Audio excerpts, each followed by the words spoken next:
ছুটির দিনে যদি এমন লুচি, ঘুগনি আর মিষ্টি ব্রেকফাস্টে থাকে তবে আর কী চাই বলো। তবে এই ঘুগনি এত টেস্টি হয়, লুচিরও দরকার পড়ে না, এমনি খাওয়া হয়ে যাবে। চলো আজ সেই রেসিপি শেয়ার করব। আমি এখানে আগের দিন রাতেই ঘুগনির বুটগুলো ভিজিয়ে রেখেছিলাম। এবার এগুলোকে 10-15 মিনিট ভালো করে সিদ্ধ হতে দিতে হবে। ততক্ষণে চলো বাকি কাজ সেরে ফেলি। আমি এখানে 2টো পেঁয়াজ, 2টো টমেটো, 10-12 কোয়া রসুন আর কাঁচা লঙ্কা নিয়েছিলাম। টমেটো আর রসুন ভালো করে পেস্ট করে রাখবে।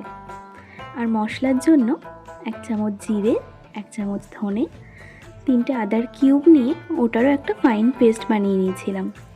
আর 2টো আলু কিউব করে কেটে নিয়েছিলাম। এবার কড়াইতে তেল দিয়ে গরম হয়ে এলে কেটে রাখা আলুগুলো নুন হলুদ দিয়ে ভেজে নেবে।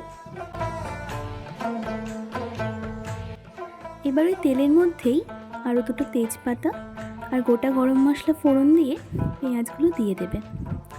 যখন দেখবে পেঁয়াজের এমন রং চলে এসছে, রসুন বাটা দিয়ে ভালো করে নাড়াচাড়া করবে। তারপর টমেটোর পেস্টটা দিয়ে নেবে। এবার ভালো করে কষিয়ে নিতে হবে।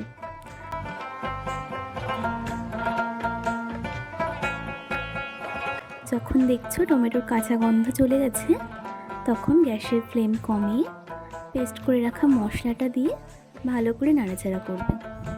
যখন দেখবে মশলা থেকে তেল এমন ছাড়ছে, সিদ্ধ হয়ে যাওয়া বুট আর তার সাথে থাকা জলটাও একেবারে দিয়ে স্বাদমতো লবণ, হলুদ ওটার সাথে মিশিয়ে লো ফ্লেমে রেখে ভালো করে ফুটিয়ে নেবে। আমি ওটার মধ্যে ভেজে রাখা আলুগুলো দিয়ে দিলাম। যখনই দেখছো এমন গা মাখা মাখা হয়ে এসছে, তখন বুঝবে ঘুগনি কিন্তু রেডি। এবার গ্যাসের ফ্লেম বন্ধ করে গরম মশলা ছড়িয়ে পরিবেশন করো। এর সাথে একটু পেঁয়াজ কুচি, লঙ্কা কুচি হলে কিন্তু জমে যাবে। এভাবে একদিন বাড়িতে বানিয়ে দেখো, দারুণ সুস্বাদু হয়। রান্নাটা কেমন লাগলো অবশ্যই জানিও। আর তোমরা সবাই সুস্থ থেকো, ভালো থেকো। টাটা।